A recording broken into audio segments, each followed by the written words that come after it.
Vai ficar de ponta cabeça, né? Não?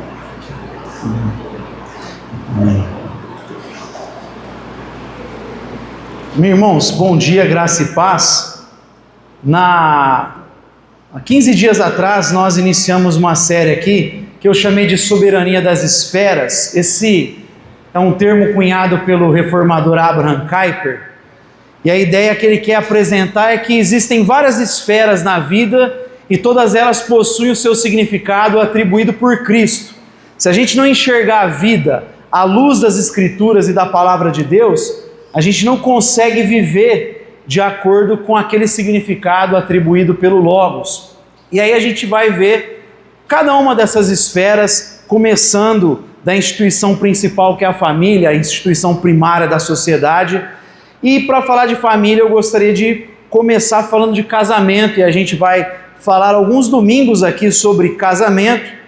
Para isso eu convido você para abrir a sua Bíblia comigo em Efésios, carta de Paulo aos Efésios, capítulo 5, nós vamos ler apenas os versos 31 e 32. Efésios 5, 31 e 32.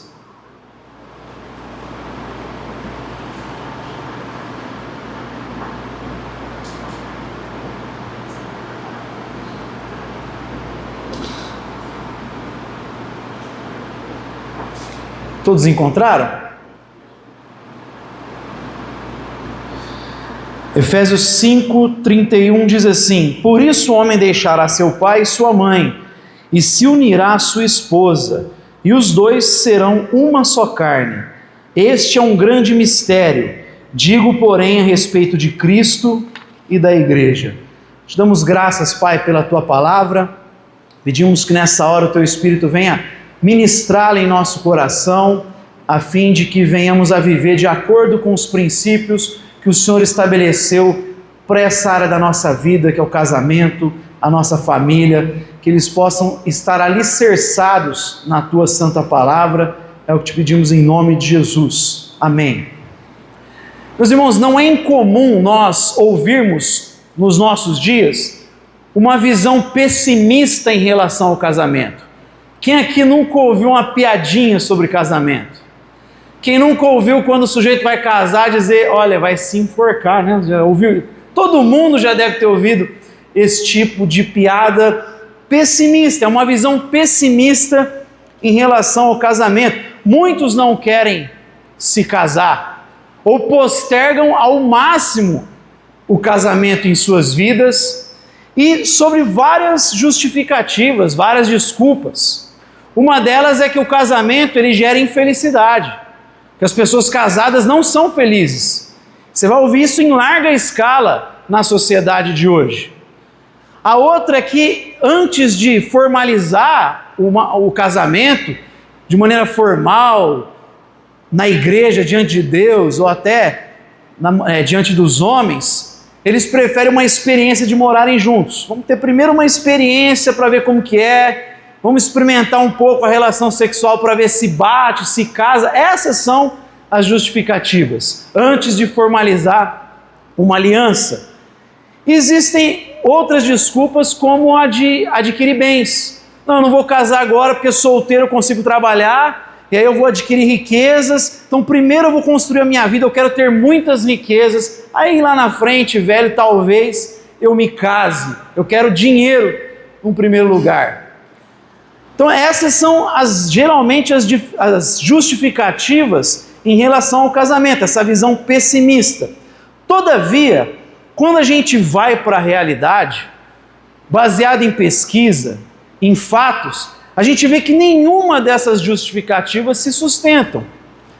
Pesquisas apontam que 62% dos casados cristãos se declaram muito felizes. Então não são nós somos felizes razoavelmente, não, nós somos muito felizes. Estamos satisfeitos, muito satisfeitos com o nosso casamento. 62% dos casais assim se declaram. Aqueles que tiveram uma dificuldade, uma crise, quando eles perseveram no casamento depois dessa crise, pelo menos por 5 anos, eles vão dizer que alcançaram essa felicidade também. Se declaram muito felizes. 2/3, 66% dos casais que passaram por uma crise no casamento, que deu vontade de ir embora, cada um pegar as suas coisas, ao invés de se divorciarem, continuaram perseverando pelo menos por 5 anos, eles vão dizer que alcançaram felicidade, se sentem muito felizes também. É curioso que filhos que cresceram em lares onde os pais são casados, as pesquisas mostram que eles têm uma experiência 2 ou 3 vezes mais positiva do que filhos de lares onde houve divórcio. Filhos que cresceram num lar onde os pais estão casados, perseveram em meio às lutas, tendem a ter 2 ou 3 vezes mais felicidade na vida do que filhos que passaram por lares desfeitos. As pesquisas também apontam que casais que moraram juntos, vamos fazer uma experiência antes, vamos ver se bate, se tem química.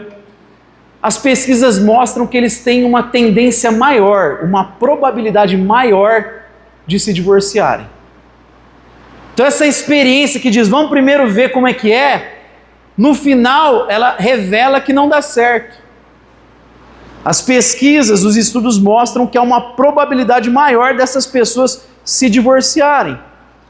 Ainda, sobre a alegação de adquirir bens, riquezas, casados, pessoas casadas por vários anos, tinham 75% mais recursos na aposentadoria do que solteiros ou divorciados.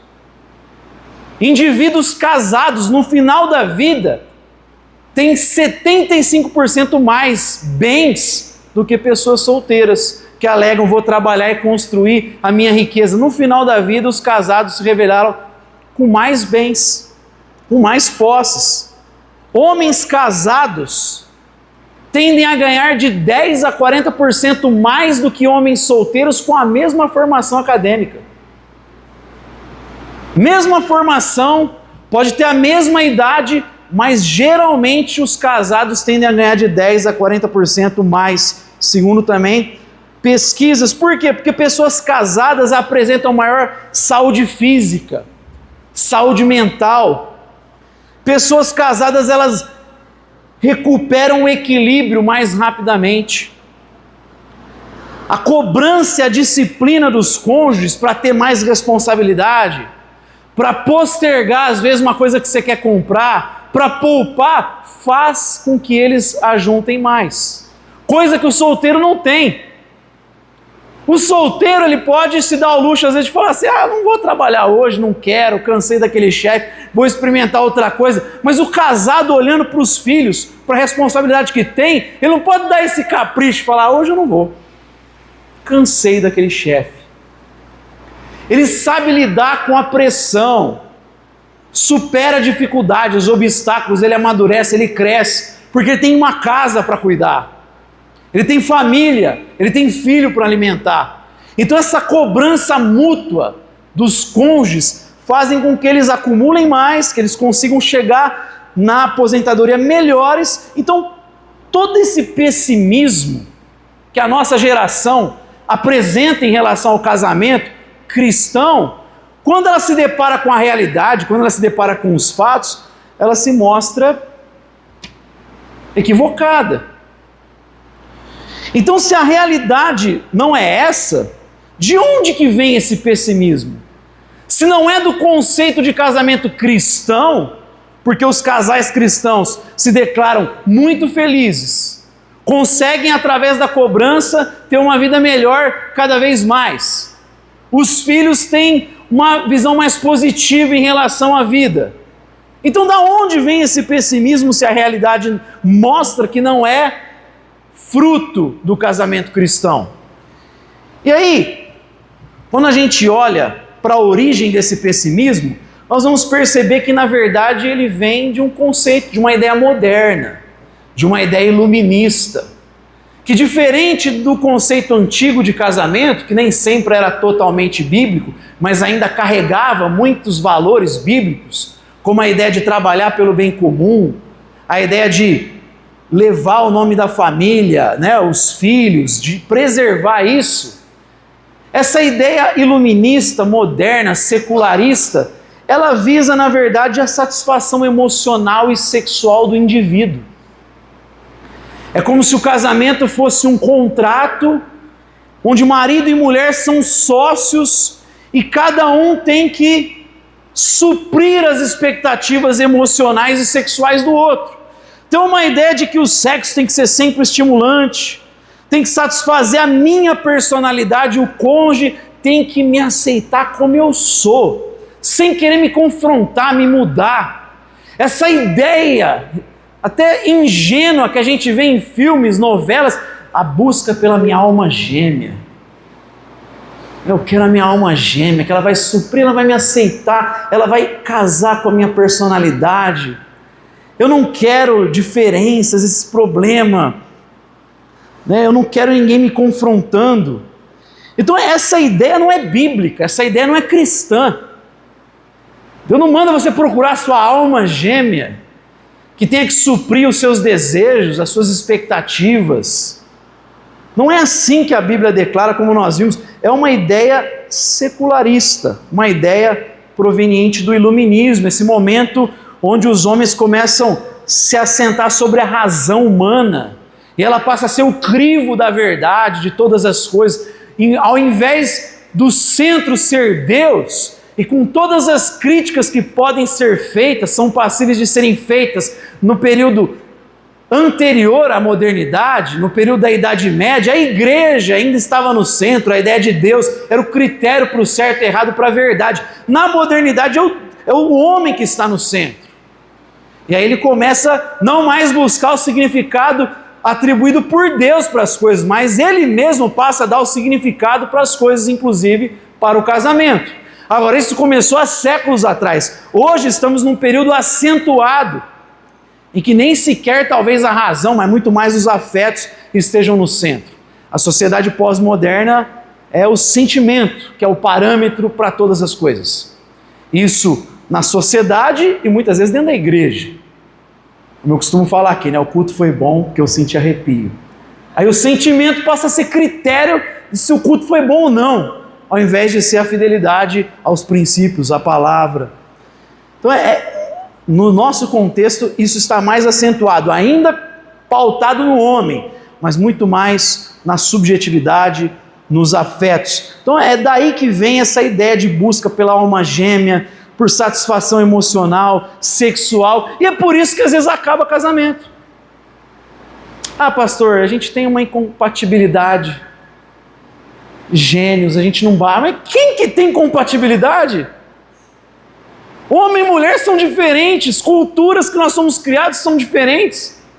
Minha esposa foi criada numa cultura completamente diferente da minha, eu fui fruto de lar desfeito, e quem foi sabe como isso é ruim, como isso pesa. Eu fui criado com mais homens, ela foi com mais mulheres, óbvio que é diferente. Ela fala papai e mamãe até hoje. A gente nunca falou papai, meu irmão, o papai, a mamãe. A gente nunca falou assim em casa.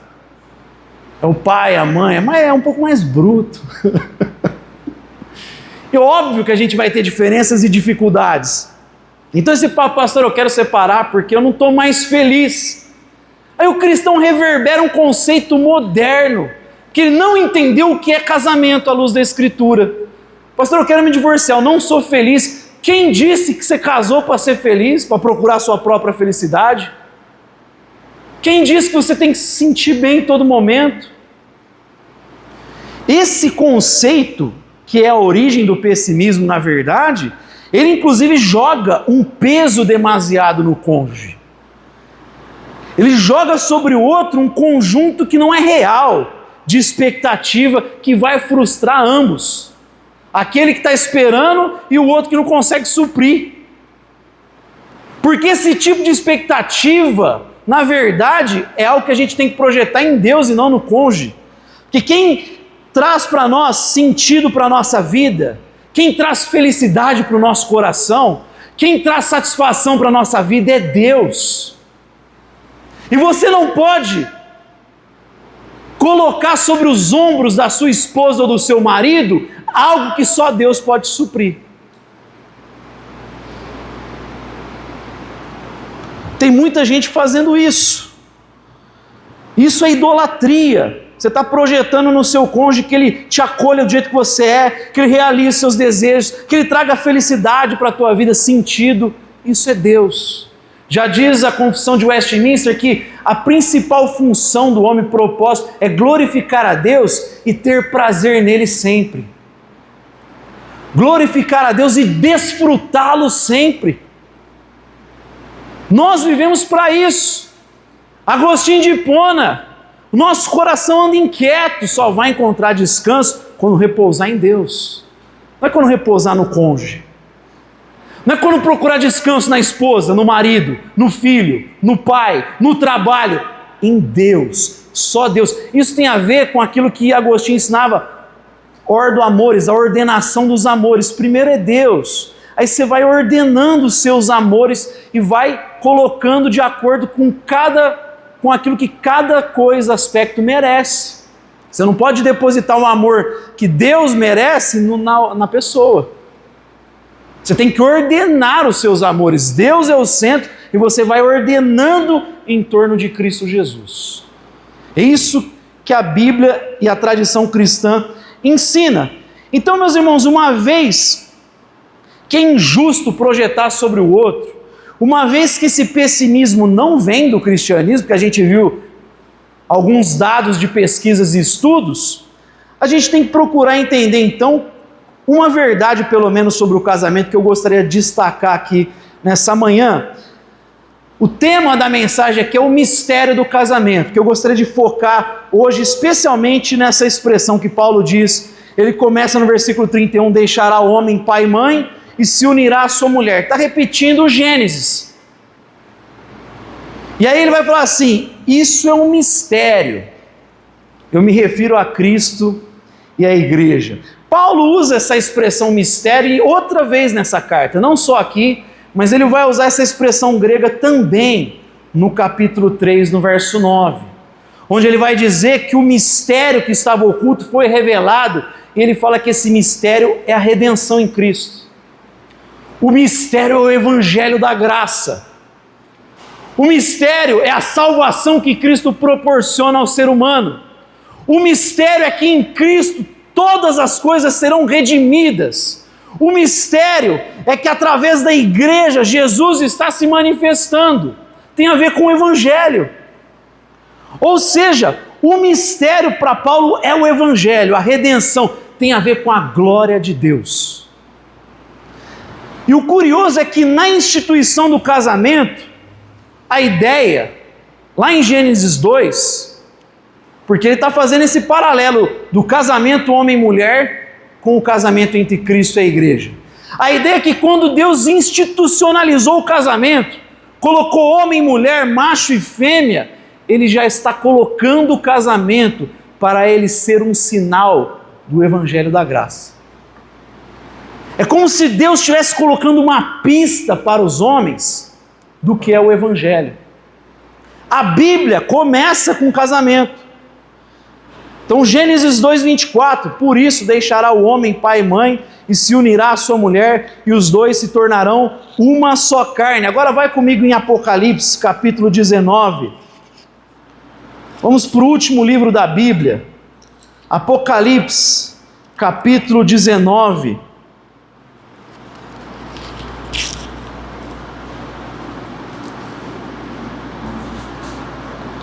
Versículos 7 e 8, olha só. Alegremo-nos e regozijemo-nos e demos honra a Ele, porque as bodas do Cordeiro chegou e sua esposa já se preparou. E foi-lhe concedido que se vestisse de linho fino, puro e resplandecente, porque o linho fino é a justiça dos santos. Começa com casamento e termina com casamento. Então nós estamos vendo aqui, Paulo está querendo comunicar o que é o casamento, conforme Deus prescreve. Mas por outro lado, o casamento serve para sinalizar esse mesmo evangelho.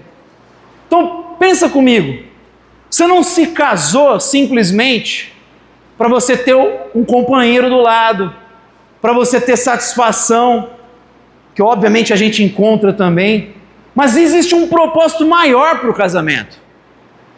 Existe um propósito mais sublime para o casamento. Deus te uniu à sua esposa para você ser um sinal do Evangelho para os homens. Existe uma graça de Deus, obviamente, na criação, e uma delas Deus se manifesta através do nosso casamento. Por isso que a gente tinha que ter zelo, fidelidade, para que a nossa relação, ela demonstre, ela sinalize, ela possa ser um vislumbre da relação de Cristo com a igreja. O casamento, ele serve a esse propósito maior, sinalizar o Evangelho, ser um sinal do amor de Cristo pela sua igreja, um sinal do Evangelho, da graça de Deus. E aí, nesse sentido, meus irmãos, o próprio sexo tem que ser compreendido no contexto da criação. Quando a gente lê lá o livro de Gênesis falando do casamento, e aí a gente fala do próprio sexo, a gente tem que lê-lo dentro do contexto de Gênesis 1 e 2. Ele não descreve lá em Gênesis 1 e 2 apenas um processo material, mas ali tem uma mentalidade do Antigo Oriente, que tem a ver com a ideia de uma construção e habitação de um templo cósmico. O universo é a casa e o descanso de Deus. A partir de mais conhecimento em relação ao pensamento antigo do Oriente, muitos teólogos têm entendido que Gênesis 1 e 2 não apenas fala do início do mundo, mas a ideia que quer apresentar tem a ver com um paralelo com um templo cósmico. Ele tem um paralelo muito interessante com o tabernáculo que Moisés viu, que espelhava o tabernáculo eterno. Por exemplo, a estrutura dos 7 dias, ela espelha a dedicação do tabernáculo que transforma o caos em um santuário ordenado. Você vai ver lá Gênesis 1, Deus está ordenando em meio ao caos. A terra era sem forma e vazia, disse Deus. E aí ele vai ordenando. E aí depois ele insere a humanidade como representante de Deus. O homem vai ser um sacerdote de Deus no jardim. Então versos 1 e 2 de Gênesis 1 mostra o caos. Do 1 ao 3 vai mostrando também a ordem. E do 4 ao 6 o preenchimento e as funções. Deus preenche com estrelas, com astros, com animais e com principalmente o ser humano, que vai ser um representante, um sacerdote, um mordomo do próprio Deus, um representante de Deus na terra. Ainda olhando o Éden e o tabernáculo ou o templo depois, a gente vê que existem seções ali no Éden, diferentes, como tinha no templo e como tinha no tabernáculo. Você tinha o pátio externo, o lugar santo e o lugar santíssimo, o santo dos santos. A gente tinha fora do jardim, o pátio externo, o jardim no lugar santo e o santo dos santos, o centro do jardim onde está a árvore da vida. A ideia que esses teólogos apresentam desse paralelo de um templo e do tabernáculo, ele vai mostrar que o empreendimento do homem tem a ver com a glória de Deus. Ele cria o mundo a fim de que o homem cultivasse esse jardim de modo que ele se expandisse para todo mundo. É revelar essa harmonia para o mundo inteiro. Outros paralelos, a gente tem guardas, querubins no Éden, como existiam querubins representados ali na arca, no tabernáculo. Os dois, a entrada é para o leste. O material feito e o material presente no Éden, pedras preciosas, ouro. A função, cultivar e guardar o jardim, é a mesma expressão hebraica que vai aparecer em relação à função dos levitas. A função de Adão é similar à palavra à função dos levitas, quando ele diz para cultivar e guardar, ministrar. Então a ideia é que o ser humano era um sacerdote que deveria expandir o jardim por toda a terra. Aí dentro desse propósito maior, falei tudo isso para a gente entender Gênesis 1 e 2.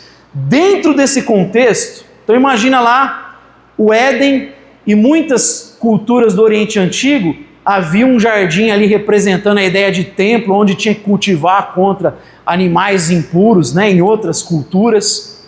Dentro dessa lógica, se olhar o Éden como um jardim guardado, como um templo, e que tinha que se expandir para todo mundo, para Deus ser glorificado, o sexo entra aqui nesse propósito maior. Porque a ideia tinha a ver com a procriação de novos sacerdotes para que a gente cultivasse esse jardim e ele se expandisse por todo o mundo. Usando um teólogo brasileiro, Deus criou o universo para casar o seu filho. Deus criou o universo para que o seu filho seja glorificado, exaltado, para que tudo venha se unir na pessoa de Jesus, como mesmo Paulo fala em Efésios. O propósito é convergir na pessoa de Jesus todas as coisas nos céus e na terra. Então, começa com o casamento, termina com o casamento. O casamento serve para a gente sinalizar isso, para a gente manifestar isso para as pessoas, para a gente manifestar o mesmo amor que Cristo tem pela sua igreja. O casamento serve para isso. Aí faz cada um de nós olharmos diferente para o nosso matrimônio. Antes de você falar, eu não estou feliz, está difícil, você tem que lembrar que Deus te uniu para você manifestar o Evangelho no seu casamento. Como que a gente manifesta esse Evangelho então? E aí Paulo vai dar uma palavra um pouco antes do versículo que a gente leu. Ele vai dizer que a gente manifesta, sinaliza o Evangelho quando nós cumprimos as funções estabelecidas por Deus no matrimônio. A mulher, sujeite-se aos vossos maridos, submetam-se aos seus maridos, como a igreja está sujeita a Cristo. Maridos, amem as vossas mulheres, como Cristo amou a igreja e se entregou por ela para purificá-la e apresentá-la sem mácula, nem ruga, nem coisa semelhante, santa. A função é sujeição de um lado e sacrifício do outro. Só dessa forma, meus irmãos, a mulher se sujeitando a esse arranjo divino em relação ao casamento, aceitando o marido como cabeça do lar, porque na visão paulina, lá em 1 Coríntios 7, ele fala, Deus o cabeça de Cristo, Cristo cabeça do homem, o homem cabeça da mulher. Então Deus fez um arranjo. A mulher se submete a esse arranjo. Mas o homem também se submete porque ele é chamado a liderar com sacrifício, a liderar servindo. Não é liderar oprimindo, liderar servindo, abraçando o sacrifício na sua vida. Ambos, eles têm Cristo como referência. Pastor Jones começou o culto lendo um texto da humilhação de Cristo, da humildade. Tem em vós o mesmo sentimento que houve em Cristo Jesus, que embora sendo Deus, não se apegou ao ser igual a Deus, mas esvaziou-se a si mesmo. Sendo encontrado em forma humana, humilhou-se ainda mais, foi obediente até a morte e morte de cruz. A mulher tem um exemplo de Cristo de submissão humilde, e o homem tem um exemplo de liderança servidora. Jesus reúne os discípulos e diz, os governantes oprimem sobre os seus liderados. Não será assim entre vós. Quem quiser ser o primeiro deve ser o último e servo de todos. Eu lavei os vossos pés, sendo mestre e senhor. Vocês devem lavar os pés uns dos outros, porque eu dei o exemplo. Os dois têm Cristo como referência. Então, não é demérito, nem para a mulher, nem para o homem. As mulheres que dizem que é um demérito, você tem que dizer que é um demérito também a posição de Cristo naquele arranjo que Paulo fala em 1 Coríntios 7. Porque o paralelo da mulher em relação ao homem é o de Cristo em relação ao Pai. Se você diz é um demérito eu estar nessa posição, você está falando que é um demérito para Cristo também. Não é demérito para nenhum, porque só dessa forma, só o homem abraçando o sacrifício e a mulher a sujeição, que as pessoas poderão ter um vislumbre do que é o casamento entre Cristo e a sua igreja.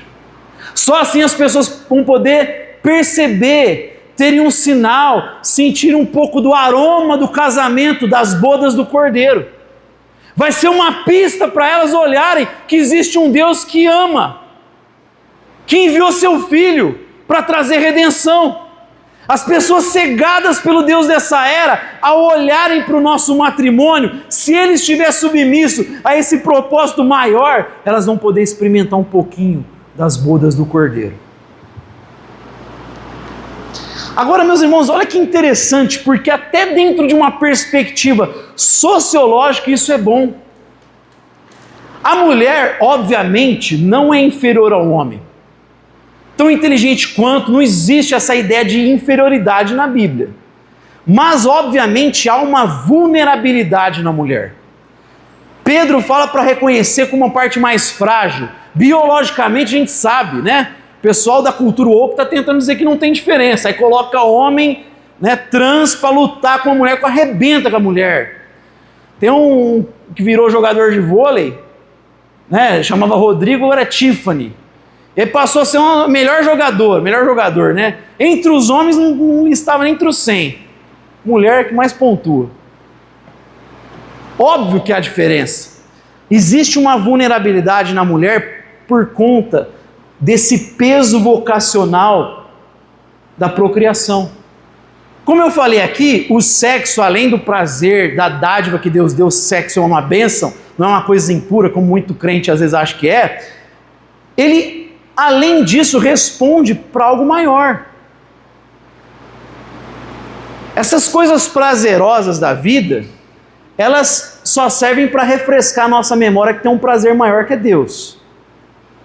Não é para a gente achar que eles são um fim em si mesmo. Então o sexo não é um fim em si mesmo, o sexo é um meio para um propósito maior que eu falei para vocês. Esse propósito do templo cósmico sendo construído, o homem expandindo isso, e o sexo é inserido nesse propósito maior, de gerarmos mais sacerdotes para expandirmos o jardim de Deus para todo mundo. E nesse processo, por conta do pecado, a mulher carrega um peso vocacional. Você vai dar à luz com dores de parto. Um dos maiores riscos, inclusive, para a vida da mulher. Ela carrega esse peso.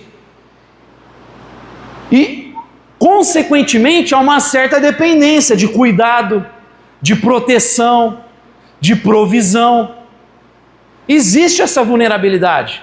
Por isso que Deus está pedindo para a mulher se sujeitar e ter uma entrega confiante. Obviamente, para ela confiar, precisa de homens confiáveis. Para a mulher se entregar confiantemente para esse projeto do casamento, é preciso, por outro lado, ter homens dignos de confiança, confiáveis. Mas existe, obviamente, essa vulnerabilidade por conta do peso vocacional de ser mãe, da procriação. Por outro lado, meus irmãos, é uma bênção para os homens e para a sociedade como um todo, que eu vou te falar, homem, mais testosterona, homem tende a ter mais agressividade, competitividade. Olha aí, se não vigiar, homem é criminoso, é guerra, homem é um problema. Quem nunca viu aquele meme, por que os homens vivem menos, né? Aí você vê o cara pondo fogo na bola de futebol e chutando um pro outro. Isso é coisa de homem, maluco, a gente é tudo meio doido. Nesse ponto, meus irmãos, o casamento é uma bênção, porque é uma adaptação a um comportamento de cuidado. Há pesquisas e estudos que dizem que com o casamento é normal baixar um pouco a testosterona e com os filhos baixar um pouco mais. E nessa adaptação o homem passa a ter esse olhar de cuidado, essa agressividade, que óbvio tem um aspecto natural, mas se não vigiada pode resultar em problemas, ela passa a ser diminuída e o homem se adaptando a isso vai mudando, e isso vai gerando um bem tanto para ele como casamento, como para a sociedade. No final, o casamento é uma bênção dentro do significado que Deus atribuiu. Existe então assim uma correlação entre o casamento e mudanças comportamentais, sociais, vão trazendo esse essa saúde, o cuidado, mais a harmonia, o cara muda. Sem casamento, geralmente é um problema. Está causando por aí. Então, até de um ponto de vista sociológico, o casamento na perspectiva cristã é uma bênção. A tentação, então, para a mulher é da autoafirmação. Ela querer mostrar que ela tem autonomia. E ela é capaz de fazer, obviamente ela é capaz. Mas por conta dessa vulnerabilidade, a tentação de Satanás para a mulher é que ela fica afirmando a autonomia dela. Não preciso de homem, não preciso de ninguém, eu sou realizada. Ela quer se afirmar. Olha aí o movimento feminista. Essa é a tentação para a mulher. Para o homem, a tentação é querer impor através da sua força, que biologicamente ele tem mais mesmo. Exatamente porque ele tem mais força que Deus pede para ele sacrificar o seu poder. Deus está pedindo para quem tem mais poder sacrificá-lo. Já que você tem mais força e poder, você vai sacrificar esse poder em prol da tua esposa e em prol do casamento. Só assim o casamento dá certo e só assim a gente pode manifestar a graça de Deus, o amor de Cristo pela igreja. Então Deus ordena à mulher, tenha confiança nesse projeto. Se entrega com confiança. E para o homem ele fala, sacrifica o teu poder. Você precisa se sacrificar. Sacrifica o teu ego, o teu eu. E meus irmãos, para a gente concluir, é fato que tanto o amor confiante como o amor sacrificial envolve risco.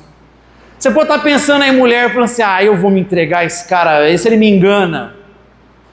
E se eu me frustrar? Eu vou me entregar a esse projeto, e se ele não me amar como Cristo? E se acontecer tal coisa? Hoje está legal, mas daqui 5, 10 anos? Existe risco. O homem pode pensar, vou ficar me sacrificando? E a minha vida? E os meus desejos, os meus gostos? E se lá na frente eu me arrepender? E se não for do jeito que eu quero? Meus irmãos, amar envolve risco. Eu queria ler um trecho do livro Quatro Amores, do C.S. Lewis. Presta atenção no que ele vai dizer. Amar é sempre ser vulnerável. Ame qualquer coisa e certamente seu coração vai doer e talvez se partir. Se quiser ter a certeza de mantê-lo intacto, manter o teu coração intacto, você não deve entregá-lo a ninguém, nem mesmo a um animal. Envolva-o cuidadosamente em seus hobbies e pequenos luxos. Evite qualquer envolvimento. Guarde-o na segurança do esquife, do caixão do seu egoísmo. Mas nesse esquife, nesse caixão seguro, sem movimento, sem ar, ele vai mudar seu coração. Ele não vai se partir, vai tornar-se indestrutível, impenetrável, irredimível. A alternativa a uma tragédia, ou pelo menos ao risco de uma tragédia, é a condenação. O único lugar além do céu onde se pode estar perfeitamente a salvo de todos os riscos e perturbações do amor é o inferno. O único lugar que você está livre dos riscos do amor, além do céu, o C.S. Lewis vai dizer, é o inferno.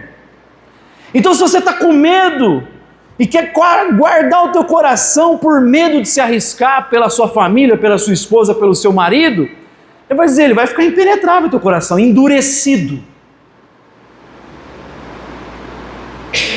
Mas o único lugar que a gente está livre, ele vai dizer, é o inferno. Esse medo de se entregar por conta do risco, ele pode parecer confortável, mas o que o Lewis está dizendo, ele só vai trazer lamento e condenação. Você sabe que tem um livro antigo que diz que entrevistaram vários idosos próximos dos 90 anos? Tipo, se eles se arrependiam de alguma coisa na sua vida, a resposta unânime foi, eu deveria ter arriscado mais. Eu deveria ter ousado mais. Eu deveria ter sido mais corajoso. Eu deixei de fazer várias coisas por medo. E lá no final da vida estão se lamentando, porque não ousaram, porque não arriscaram. Então você pode se preservar para não ter nenhum problema, não ter uma frustração, não vou dar o meu coração. Tudo bem, Só que isso vai trazer lamentação e condenação. Porque o imperativo bíblico é ame. Ame a Deus, ame o próximo, que dirá a tua esposa e o teu marido. Corra o risco do amor, meu irmão. Ame com intensidade. Ninguém tem amor maior do que aquele que dá vida pelos seus irmãos. Deixa o evangelho ser manifestado através do seu casamento. Desfrute da satisfação que advém do sacrifício. Não é sacrifício ou satisfação, é satisfação através do sacrifício. Parafraseando Jesus, quem quiser salvar a sua felicidade própria, vai perdê-la. Mas quem perder por amor a Deus e ao cônjuge, vai encontrar a verdadeira felicidade. Amém? Fecha os teus olhos, vamos ter uma palavra de oração.